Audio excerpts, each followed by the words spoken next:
Good afternoon, everyone. My name is Deborah Dobis. I am one of two navigators here at Workforce Solutions for North Central Texas.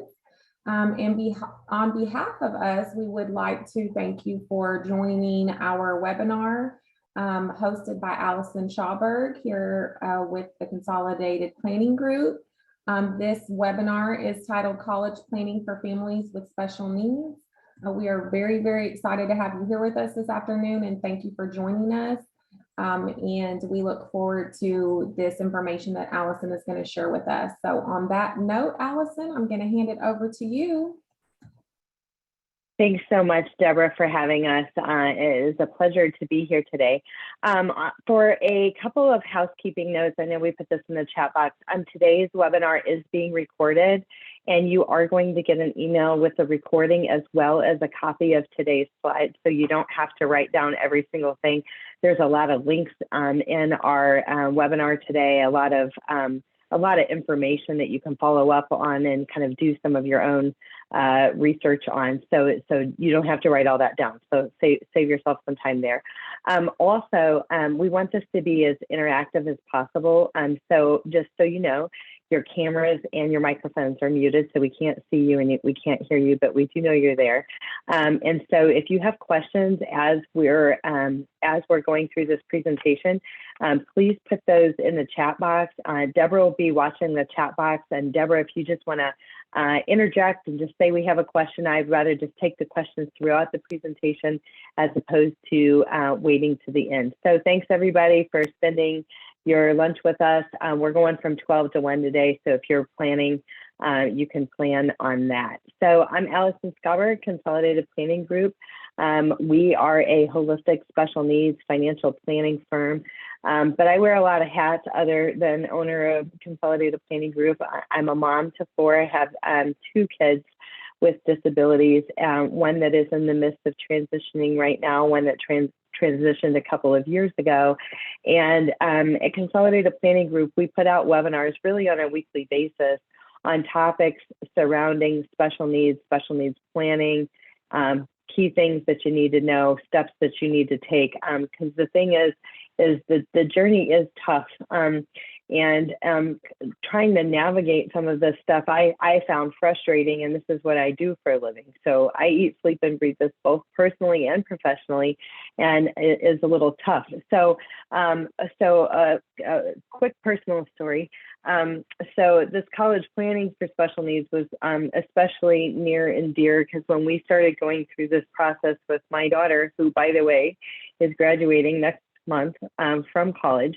So we're excited, but what I would say is this journey was really, really tough. I'm trying to figure out where does my child fit, what programs are out there, what resources are out there, knowing that, we need some accommodations, we need a little bit of help.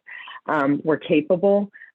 We might not be fully there yet. So navigating all of that was, I would say, very, very difficult. So it gives me great pleasure to put a lot of the blood, sweat, and tears that we went through on our own journey in your hands. So hopefully it'll make it a little bit easier for you. So first things first, when we're, thinking about higher education or what's next post high school. So whether you're in the high school to age 18 or you're in the high school to 21 or 22, thinking about what's next is important. Is it a traditional path or a non-traditional path, and really setting expectations and meeting your loved one where they are. From a maturity perspective, there's a lot of, websites out there that kind of talk about, some of the key factors that really need to be in play for success. And the truth is that there's a really high percentage of kids that don't make it on the college or university level the first year that don't have disabilities. And really it boils down to maturity in a lot of instances. So we want you to just think about, when we talk about the traditional path versus the non-traditional path, it's okay not to do what everybody else is doing. And it's important to do what is exactly right for you, your child, your loved one, your situation, your location. So that's really, really important. And for some families, their loved one may not be ready at 18, and maybe not at 22, but maybe at 25 they are. Because a lot of our kids are delayed from a maturity perspective. And I think that those are some of the things that we have to think about. So when we're talking about this, some of the things that we're thinking about are transition programs. There's 18 plus programs in the public school. There's a lot of private transition programs that are available that are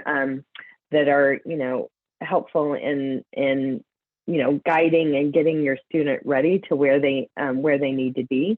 We can think about trade school and community college, university degree programs, certificate programs and licenses, a reduced college course load.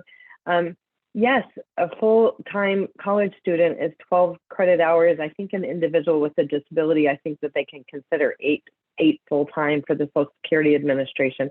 But maybe sometimes it's just, it is just doing a reduced course load and trying your hand at maybe one class instead of 4 or 5 classes. Some of the other things that you can think of if your kids are still in high school or if they're homeschooled is there are dual credit programs with all of the community colleges across the state. And if you're doing a dual credit program, whether it's with the public high school or through the homeschool program, those credits, all of the community college credits basically transfer to Texas universities.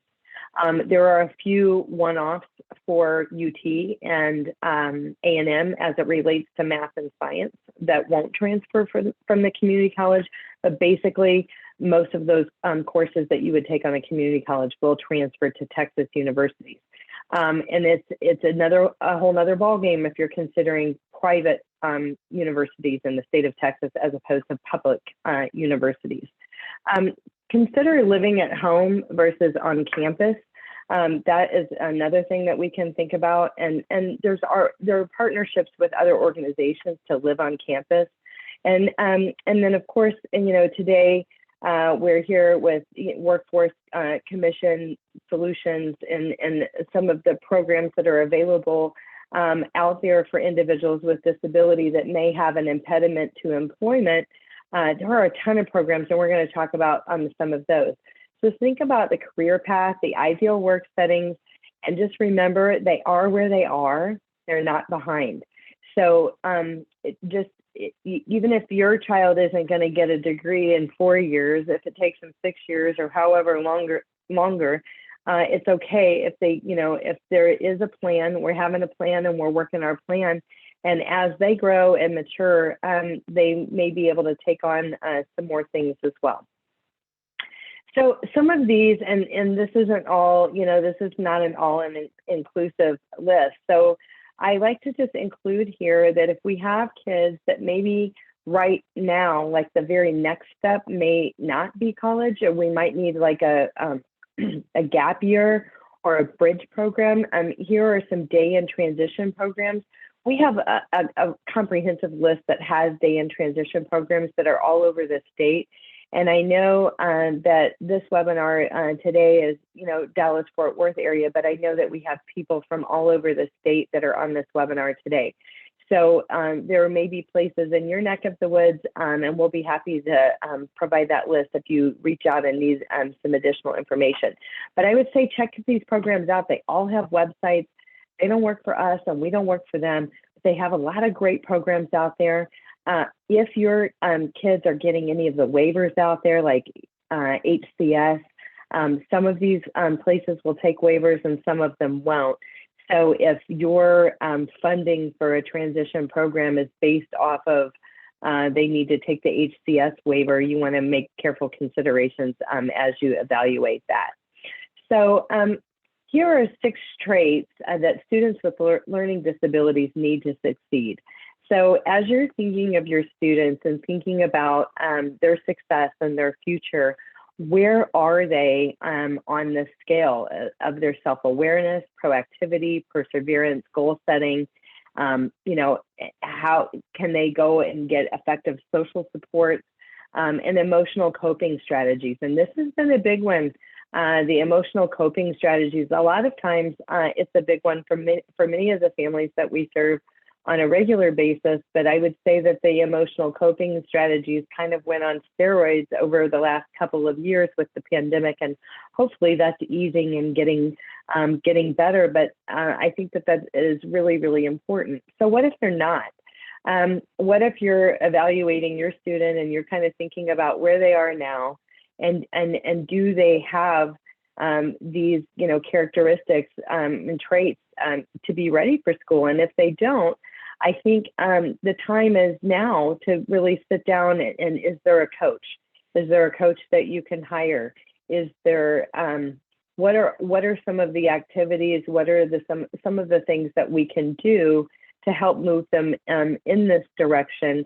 And some of it, we had a really great webinar last night with Debbie Elder, and she was talking about parenting kids with disability, and she was really talking more to the audience of high school, parents of high schoolers, and some of the independence that they need to be doing, and kind of talking to us parents of a little bit less helicoptering and a little bit more of natural consequences and the natural progression of things, and basically letting our kids fail forward while they're under our roof, so that way we can help them kind of find their way, because we all learn from making mistakes, and our kids are going to do that as well.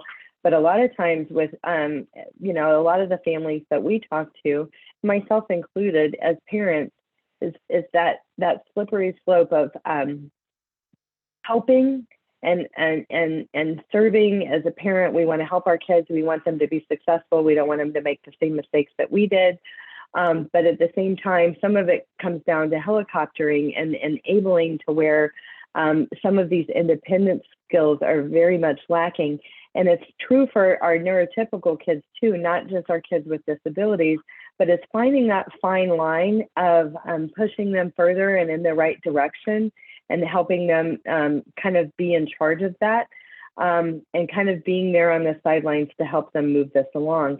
And that fine line, and this is where it's hard for a lot of parents, and maybe you included, that fine line comes into the play of, how do we compensate when we have a child with a disability? We know that they have, for instance, working memory issues or processing speed delays, or they have frontal lobe issues or things like that with some of the various diagnoses out there. And where do we find that line of, hey, my kid's really being lazy, or is this the disability and they just need a little bit more help? And so if that has been an area as a parent that you guys have struggled with, I would just say that you're not alone. It is a fine line, and I don't think that there's any piece of solid advice that would be a catch-all for everybody that's on here today. So talking further about moving forward with community college, university, where do we go from here? So one of the things that I found interesting and a bit frustrating was that the accommodations, a lot of our kids have accommodations on the school, at the school level, whether it's the public school, they call them something else, in private school, they might have a 504 or an IEP. But the bottom line, you guys have got to know about this, is the 504s and the IEPs do not transfer over to higher education. You have to be diligent in setting up accommodations on the college level. Do accommodations exist? Absolutely. And they can have similar accommodations that they have in the public school, but you have to apply for them. It's not a slam dunk. And a lot of times what they're requesting is they're going to request that there's updated testing in the last 3 to 5 years. And so the testing that I'm talking about, any learning disability testing, neuropsych testing, IQ testing, basically whatever testing that you had done before that helped you get the IEP or 504 in place before, most of the times on the college level, they want to see that updated testing in the last 3 to 5 years. But the good news out of the pandemic is that this has changed some. A lot of schools have become a lot more flexible with how many years back they'll take testing. And so a lot of times if you have old testing, so some of our kids have disabilities that are not going to change, they're pretty static, the testing remains the same. A lot of times some of these universities will accept a letter from the physician or the psychologist or the psychiatrist highlighting that the testing is still valid. Nothing has changed, and here are the accommodations. Basically they see your student, and here are the diagnoses, and here are the deficits as a result of the diagnoses, and here are the recommended accommodations as a result of that. And I've seen a lot of community colleges and universities accept that. So before you run out and go get this updated testing that could be $3,500 to $5,000, you can check and see what testing do you already have in place. What testing? Some schools do testing, not all of them. And so if you're on from the school, don't yell at me. Some schools do testing, more extensive testing than others, and some do not. Also, so where does this testing come from? It could come from the children's hospital. It could come from the psychologist or the psychiatrist's office. Sometimes the psychologist or psychiatrist's office, they don't do it, but they have somebody that they refer to specifically that does do that testing. So just keep that in mind. So what I say first, when you're really examining what programs are out there for my student, where does my student fit? The very first thing that I'm going to do is I'm going to research what is the degree path that we're thinking about? What is the program that we're most interested in? Then I'm going to back search that for the colleges in the state of Texas. So for me, I really wanted my student to stay in the state. Some parents don't care and they're open with their kids going out of state. But looking to see where are the programs that your student is interested in. That's the first part on the list. I suggest creating a spreadsheet, because what we learned on this journey is that nothing is created equally on the university and college level. Application deadlines, requirements for the Office of Disability to get accommodations. There are policies and procedures on how to go about doing these things. So educating yourself on each of the programs that you're interested in, that's the first step. And then the second step I would put on the list is evaluating the offices of disability. All offices of disability are not created equally. Some are very big and heavily staffed, and they're heavily funded, and they've got a lot of tools and resources that are in place that can help your student. They might have audio books, they might have voice to text recognition software. There's any number of things that are out there. The bigger offices of disability have those services and they provide them. Smaller offices of disability are smaller staffed. Sometimes they have smaller budgets. Sometimes it's a requirement, like basically if you want these accommodations, then you're going to have to pay for whatever that service is that you need, because they don't have subscriptions to those types of services. So that's what I would really spend some time on if the accommodations are important. The next thing that you need to know is that if your child is going in through the community college, they're going to go to college, they're going to go to the community college first. You don't necessarily have to take the SAT or the ACT. That is necessary for most universities on the university level, the SAT and the ACT. But once again, just because you have an IEP or a 504, you've got accommodations in the public school, that does not mean that you're going to get those accommodations for the SAT and the ACT. You're going to have to apply for those accommodations through the SAT website, collegeboard.org, or the ACT website, or both. If you go to their website, in the search box, what you can do is say accommodations or disability accommodations, and it's going to take you to their page. There's going to be a form that you need to download. It's going to need to be signed off by a doctor. And you would also want to submit any proof of disability, any testing that you've had done that highlights the reason of why you need the accommodations and what accommodations that you are applying for. So do this early, because it can take some time for SAT or ACT to process this. And there are such things like, I know a lot of our kids have test anxiety, or maybe they have social anxiety. There are such things for the SAT and the ACT to have like 50% or 100% more time for kids with processing speed delays. There is also things of testing over a couple of days as opposed to one day. There's also a such thing as, I think there's a such thing as having a reader. And there's also a such thing as having the testing done in a non-distracted environment. So it might be like in the office of the guidance counselor as opposed to in a room with 300 students. So those are all things that you can think about. But again, the key thing is just know you don't have to put your child through this stress if they're going to go through the community college first. One of the things that I always like to mention here, and we're not really getting into the planning side of things today, we're just really talking about college and higher learning. But when we're sending our kids off to college, I want you to think about having a power of attorney and a healthcare power of attorney. And then there is something called the FERPA form. And Deborah, if you want to put that in the chat box, it's FERPA, FERPA. All of these colleges and universities have a FERPA form. And basically, if you want the college or university to talk to you about your student, which freshman year and a kid with a disability, I do recommend having a FERPA. Other parents may or may not be in agreement with that. But basically, if the FERPA isn't signed by your student and isn't on file, they won't talk to you, and they simply do not care if you're the payer of the tuition. It doesn't matter. But the other thing so this is true for kids with disabilities, the FERPA, and kids without disabilities.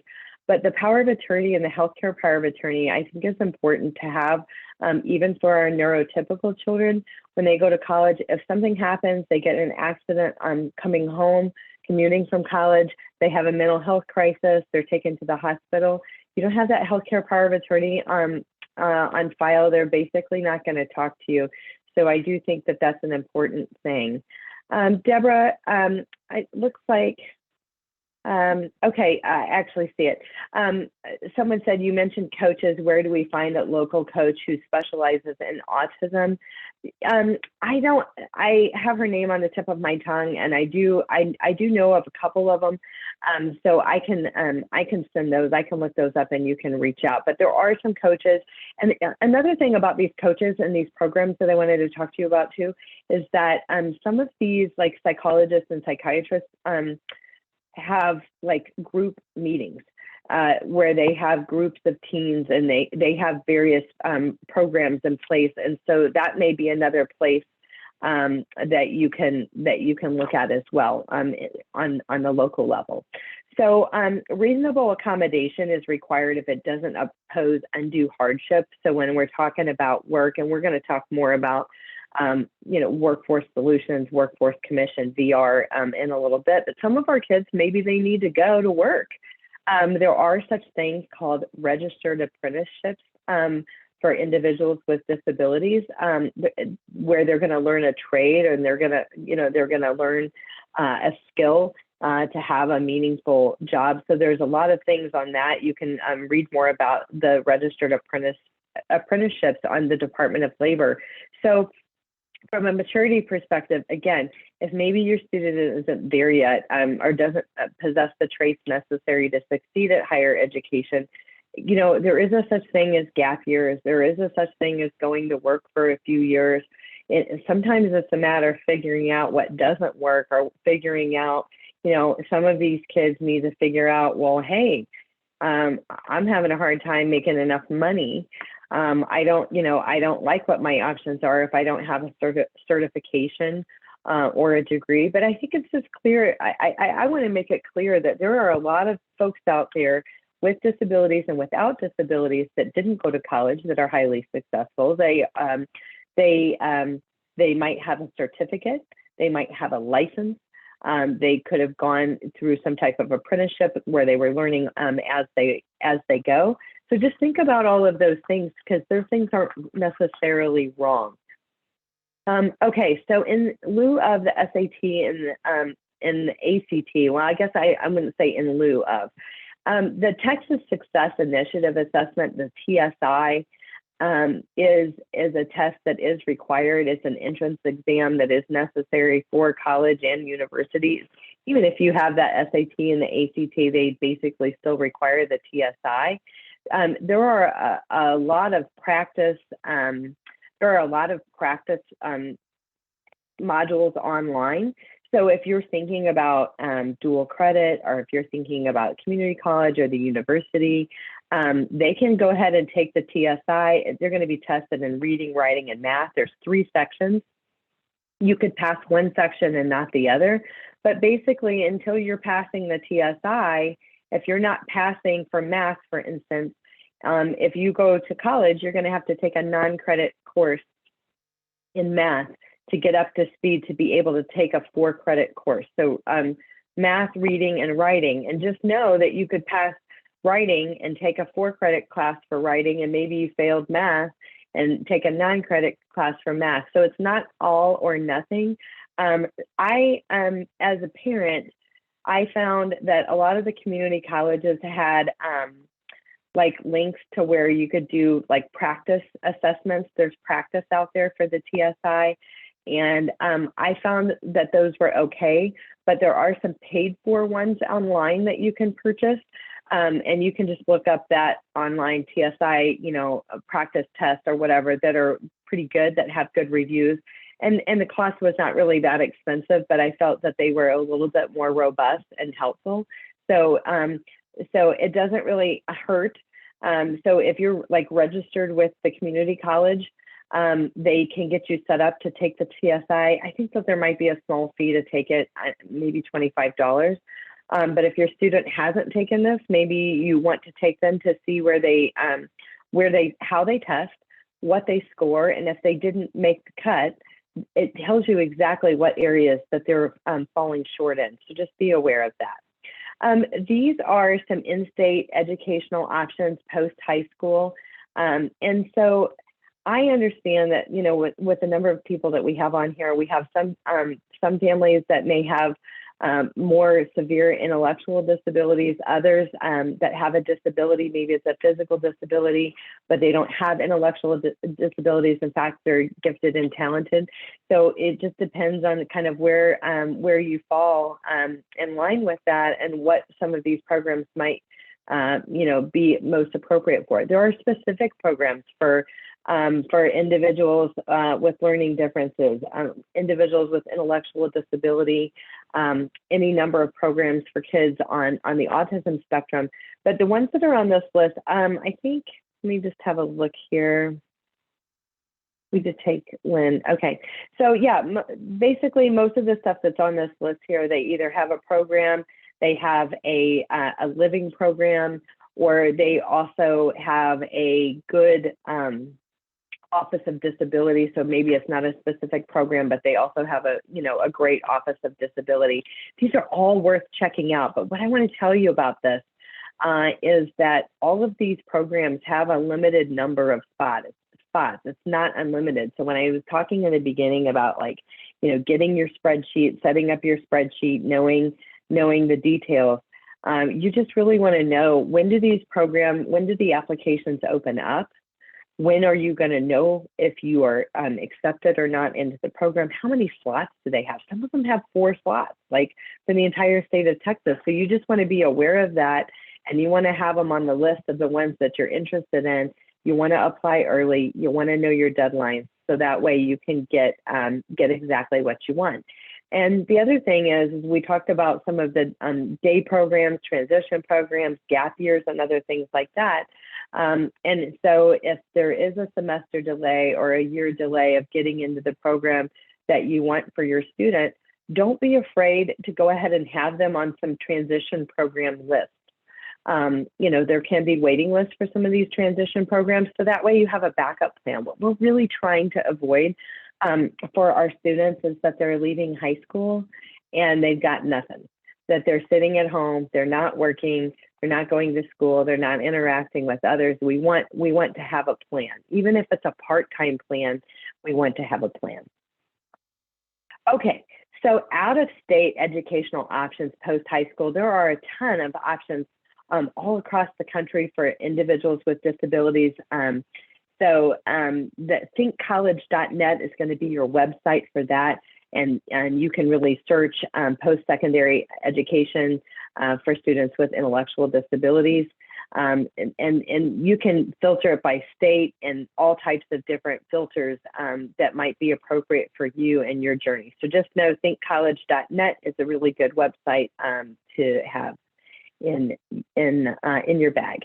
So Jody Glau, she's somebody that we have partnered with in the past. And I should always say that Consolidated Planning Group, we don't work for them, they don't work for us. When we're making recommendations of various programs, various consultants, various schools, or anything like that, they're just some of the things that we've learned along the way, and we're just passing information on to you, but they are not like affiliated with us. So she's the founder and owner of Custom College Consulting, and so she specializes in working with students who have learning challenges as they seek to find their best fit post-secondary education. So if you're a family that's very, very busy and you want to hire somebody to help you with this, she's your girl. That's what I would say. She spends a lot of time touring various programs all across the country, and she's really going to get in, for lack of a better term, she's going to get in the weeds with you and your student to really find the best fit. This is a very customized and tailored solution. And partnering with somebody that knows how to navigate the systems. Because I think that was one of my bigger frustrations, is that because all of these colleges and universities all do things differently, I mean, it honestly could be a full-time job trying to navigate the various programs that that you need to evaluate. So when you've got somebody else on your side, she can help you navigate those. Okay, let's see. What if your child, now adult, is low functioning? Are there day programs in Houston that would still work on basic educational skills and living skills post high school? And absolutely. And I think we had a slide a few slides ago. I'll go back just a little bit. I'm having to go back a lot. Yes. So this slide, there's and you can email us and reach out. We have a whole spreadsheet, and we have them broken down by areas of some various programs are out there. There are a ton of awesome programs out there, and you are not sticking your loved ones somewhere. Because sometimes I think families think that we're sticking them somewhere. These programs are awesome. Go tour them. Go talk to these people. And you know what you're going to see? You're going to love it. You're going to feel this energy and this vibe. Whatever they call them, whether they're residents or they're members or whatever every facility calls it something different. But what you're going to see is they're needed, they're wanted, they have a job, they're important, they have community. There's so many good things that are coming out of these day and transition programs. So definitely check them out. It's totally worth it. Even if it's a half day, even if it's a couple of days a week. If your student, maybe isn't a good fit for college right now, those are things to think about. So CLE, the College Living Experience, you may have heard of this. I think we've partnered with them before for a webinar as well.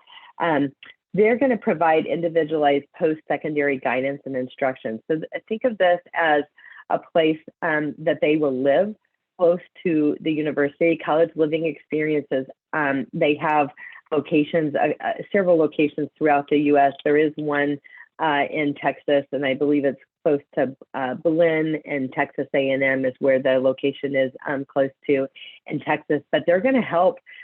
Think of this as a coach. But they're living independently, semi-independently. They're developing those living skills.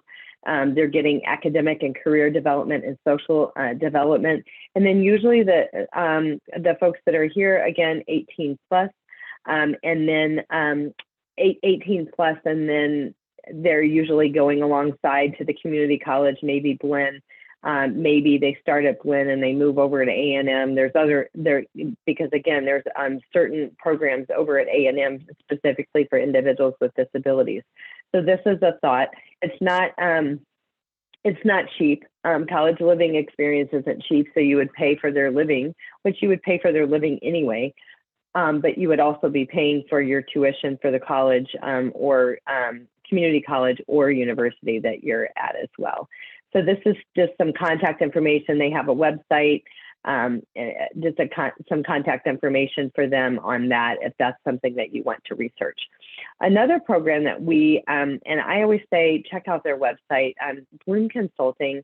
They're pretty awesome. And Bloom Consulting also has, in our area, I know in several areas across the state, Bloom Consulting has connected with vocational rehab, VR, and doing some assessments.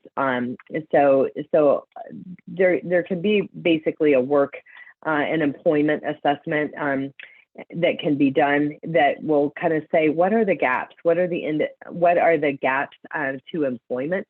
And that is something that sometimes that VR will cover. Sometimes families cover this themselves. But Campus Connections is a program. So Bloom does those types of assessments, but then they have programs in place to help close the gaps on those impediments to employment. But this particular program is being rolled out at Sam Houston University successfully. And this kind of goes alongside your student. And here is another opportunity. So basically think of it as a coach. And it is designed to support the neurodiverse college students. And really it's just a wraparound program. And they're going to be, learning problem solving. They have a coach, someone that's going to be empowering them and kind of mentoring them and providing guidance and navigational support. And this is a cost of $1,000 per month. It's private pay, or contact your VR counselor to discuss sponsorship if it's in line with your plan. But this might be another option. So if you've got a student that you feel can go to college, but maybe they need a little help. And as parents, we're trying to take a step back a little bit. And the truth is, maybe it's just at my house. I always say it's just at my house, but they listen to others better anyway. They're teenage brains. A lot of people have better ideas than us. And so partnering with somebody that gets them and that is helping move and motivate them in the right direction, as opposed to being the parent that is nagging them. Not that I nag or anything, but that I think that's the key to that. So I have in the chat box, we have Madison here. Campus Connections can provide support at any school in Texas, and we're serving about 60 students in 20 different campuses. Thank you for saying that, Madison. I'm glad that you're here. But we're believers of Bloom. Check out their website. They do a lot of other things, and they are also another great tool that you can have in your bag as you're navigating things with your students. Okay, so Deborah, and I don't know if you want to chime in here, the pre-employment transition services, vocational rehab, there are a lot of different programs in the state of Texas that are both state and federally funded, depending on the programs. We've got VR, vocational rehab. We've got TWS that is going to do the pre-employment training services. These services start for our kids with disabilities as young as age 14 to 22.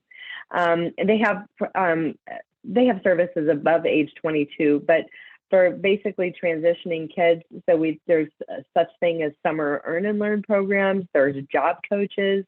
They're doing, work readiness, work-based learning. The whole idea with these programs is to close the gap on the impediments to employment, because what we know is that 80% of individuals with disabilities are either underemployed or unemployed. So these programs are designed to help them, give the training tools and resources that they need, specifically tailored to your student, your loved one, that has impediments to employment and help close that gap. And competitive employment, not underemployment. That's not what we're talking about here. So just know, and we do have webinars, complete webinars on the entire program, how to get in touch with people. Most of the public schools have a navigator, or they have somebody assigned to the school that is working with VR. You can go out to, and you can kind of click on these links later and kind of look at, you can refer yourself to VR. You don't have to go through the school, but you certainly can. Deborah, do you want to chime in on any additional things on that, since you're part of their organization? Not necessarily. I mean, I think you covered everything. If anyone is not connected to VR, they can reach out to me, and I can make sure that whatever area they're in they can get connected to their local VR counselor that's providing these services directly through the schools. But you covered pretty much, and this slide is very, very thorough on everything that's being offered. So yes. Perfect. And the other thing I would say is sometimes we hear negative things about VR, or how things fell apart during the pandemic. And, a lot of organizations did struggle, and, I struggled to keep employees, people working from home, things like that. And all I want to say, because I know personally, our family has worked with VR with my kids, give them another chance. If you had a bad experience, if nobody called you back, if you hit a bump in the road, go back. It's a do-over. It's totally worth it. There is some time, and as I say, blood, sweat, and tears that goes in for the VR counselors, and for your student, and for you as a parent if you're helping them navigate. But I think it's worth it. So just know that it's out there, and definitely check it out. Okay. So now I think what we're going to do is talk about funding. So in these next slides, we're going to breeze through a lot of them relatively quickly, because all of them are full of links that you're going to be able to click on and check out for yourself. The truth is money doesn't necessarily grow on trees, and we got to know, how are we going to pay for these things? So the first things first, FAFSA is the free application for federal student aid. The FAFSA is available each year on October 1st for the following school year. Complete this each year, even if you think you make too much money. So kids that are seniors right now, the FAFSA opened up in October for the fall semester. So if you've got a kid that's a senior that's going to college next year, the FAFSA is already opened up for you, and you can check this out. A lot of times, so the reason I want you to complete this no matter what, and first of all, this is not a job that we tell our kids to have at it. It's hard. It's not, when I say it's hard, it's not like so hard that an adult can't complete that.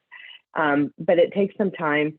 They have, is asking for tax information. There's a tool to connect to the IRS to download your taxes and things like that. So there's a parent login and there's a student login. This is not a job for your student, either disabled or neurotypical, to do by themselves. They will mess it up for sure. And it will be out there pending. So do be involved in this process. And the reason I want you to do this, even if you're super affluent, got lots of money, we're not going to qualify for anything. A lot of the scholarships that I'm going to talk to you about in a moment do require that the FAFSA is completed, okay? So a lot of the times, if you don't complete the FAFSA, then you're definitely disqualifying yourself for any of the scholarships that might be out there. So one of the things to think, depending on the age of your kids, what are their qualities? Who are they? What are their qualities? What are their gifts? We know what their deficits, they know what their deficits are. Oftentimes it's always in their face, right? But what is your story? Do you have a powerful story? Do you have a powerful journey from whatever caused the disability, or any other things in life that have happened, life events, loss of a loved one, flooding of a house? We've had hurricanes, we've had all kinds of things that happen, and life happens in everybody's life. But what is your story? Because the bottom line is there's a lot of scholarships out there, and a lot of them are very much worth looking for. So for us, you know, what are we going to qualify for? So, okay, so let's just say your kids aren't gifted and talented. They're not getting a 4.0 in their weighted gifted classes. So maybe they don't play an instrument. They're not in band. They don't sing. They don't play sports. So that pretty much eliminates any academic scholarships, sports scholarships, music scholarships, etc. So that was one of the things that I looked at, is how can we get scholarships? So here's all the things that we're not, but what about, here's all the things that we are. So what about that? And how can we get funded for this? So look at community-based, school-based, disability, disease-based, sport, music, band-based. Of course, there's the academic-based. But there's just a ton of them out there. Research early, know your deadlines. They're all different. This is where the spreadsheet comes in good again. So they're all different. So just know when those applications open up, when they close. And one thing that I will tell you guys, you can take this for whatever it's worth. There was lots of tears that summer, but that summer before their senior year. So junior year, they're going into their senior year of high school. A lot of those applications are opening up, and you can Google and see what the essay prompts are. There's usually 3 essays that may be required. So the summer, and I know we're getting there, we're getting into that summer, I had my student create her essays. So that way we weren't going into the throes of senior year of high school that is busy anyway and trying to do all our college applications, our scholarship applications, and writing 3 essays that no doubt always cause tears. So think about that as you're thinking about your summer, getting those essays written. And this is, again, if your student is going to be a rising senior this year for those essays. If you have those ready, there are places out there that can review your essays, help with corrections. Don't write your essays for your students. All the college folks know when a parent writes the essay and they don't like it. So truly have your student write the essay. You can help edit, you can you can hire somebody else. There's a lot of college folks that are pretty good at looking at those essays and providing feedback. So another place that we can fund college is from our 529 college savings programs, and also a 529A for ABLE.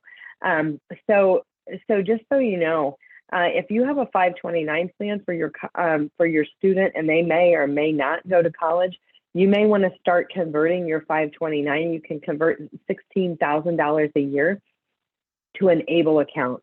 And in an ABLE account, you could pay for college, but you can also pay for tutoring, and if it can be construed as achieving a better life for an individual with a disability, you can also pay for it out of an ABLE account. Transition programs, out-of-pocket medical, there's so many things that you can pay for out of an ABLE account. Whereas if you leave the money in a 529C and the kid doesn't go to college, then you're going to be taxed and penalized to pull that money out, unless you have another child that you can change the beneficiary to on that 529 to the other child.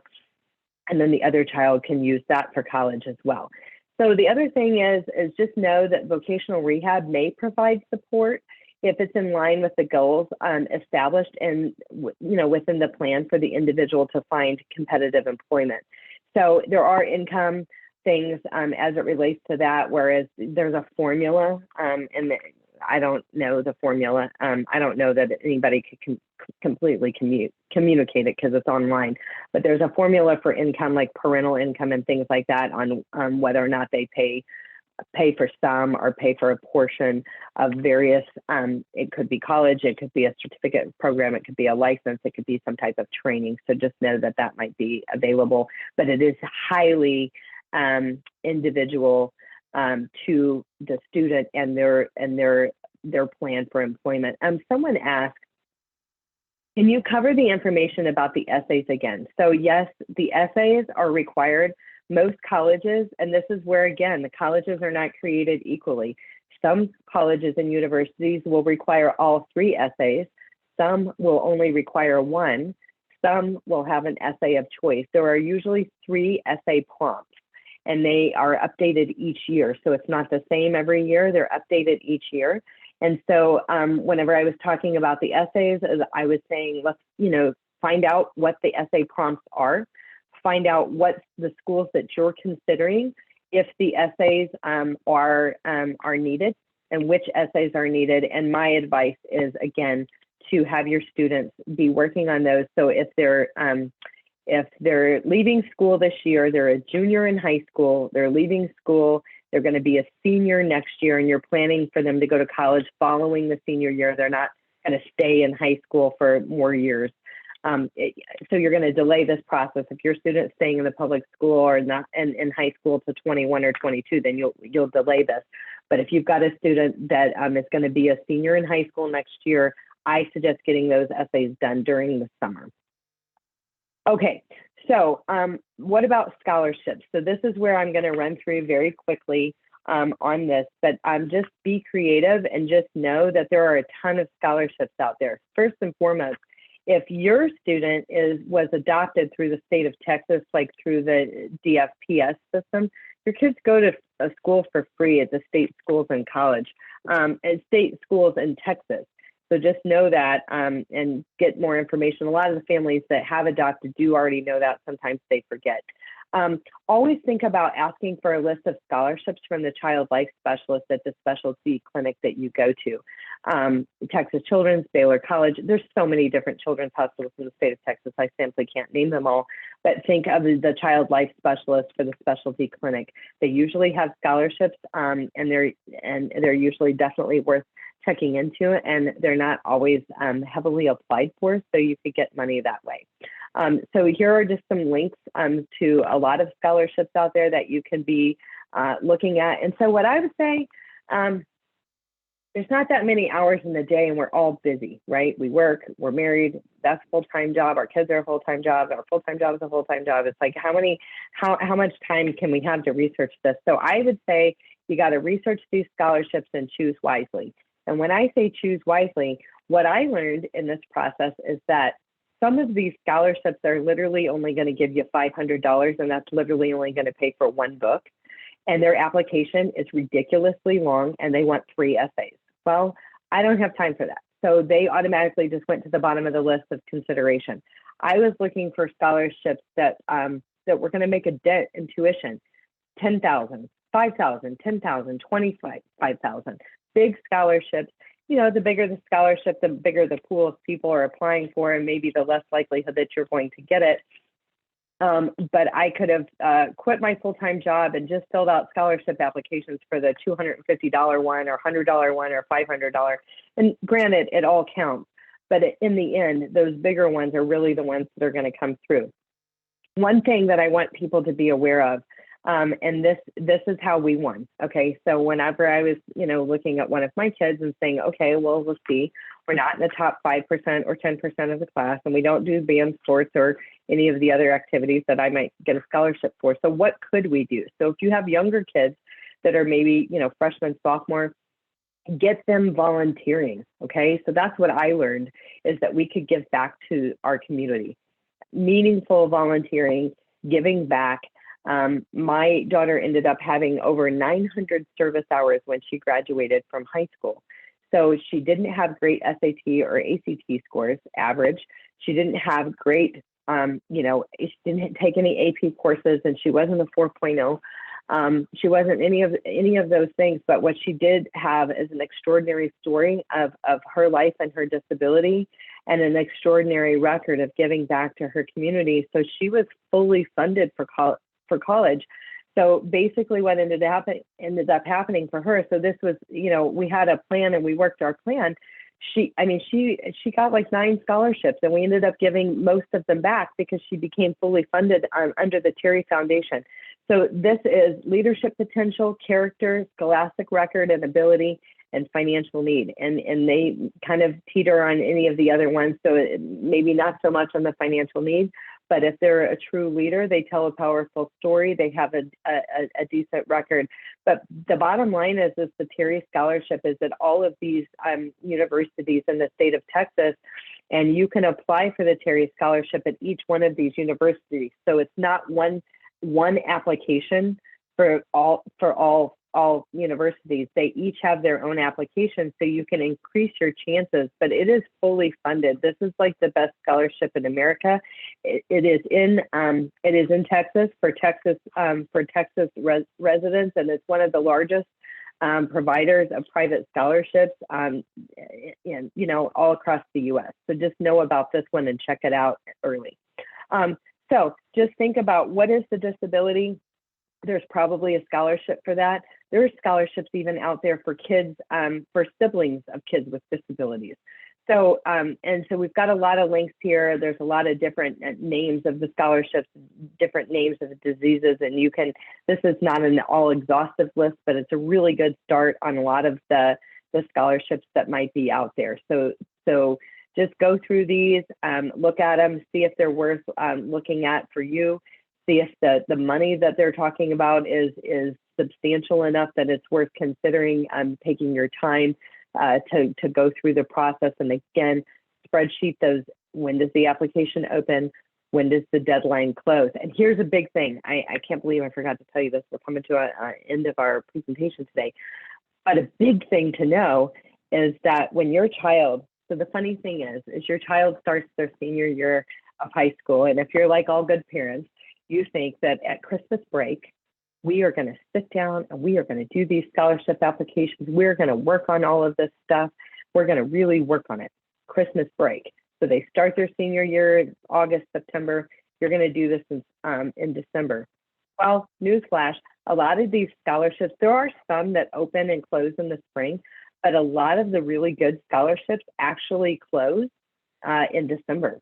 So if you wait till December to get on this or get this information together, you're going to miss a lot of opportunities out there. So it's really important for you to know this. And again, it's so easy to pull the trigger on these applications when the essays are already done. All you have to do is edit them a little bit, upload them, as opposed to trying to get those essays done to get this done. Books to consider, Colleges That Change Lives. This is a good book. It's an older book. It's on Amazon. This Guide to Colleges 2022. So this is another good book that you can kind of consider and look at if you're going to be doing things yourself. There's a lot of books out there on this and on this journey. So just know that there's help out there for you if you're not wanting to hire a consultant yourself. So having said that, we always talk about, a lot of things on our webinars, and we always have, some things that should be on your special needs planning radar.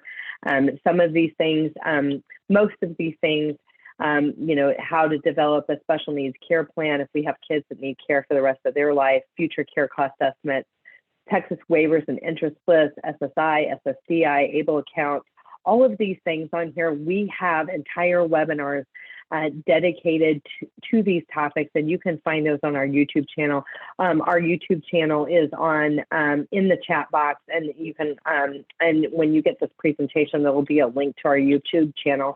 You can subscribe there for free, and you can go back and listen to any of the webinars, past webinars. That, like for instance, if you wanted to go deep and wide with pre-employment training services or VR, there are webinars out there specifically on that topic if you wanted to learn more about that, if you're thinking about your kids going to work. Our consultations are always free. You can use the scan bar and it'll take you to a calendar where you can book yourself if you are interested in a free personalized consultation as it relates to you and the journey that you are on. We are nationally certified as Social Security advisors and members of the Special Needs Planning Academy. And basically what that means to you is that the advice that we provide to you is designed specifically to help you on your journey, to help your loved one, but also to provide solid advice that is not going to cause your loved one to disqualify or not be eligible for state and federally funded programs in the future. And that is a big thing. So I would just like to open it up to see if we have any additional questions. I'd like to thank everybody for taking the time to be with us today. And if you guys have any additional questions, if you'll just put them in the chat box, and then we will wrap up right on time.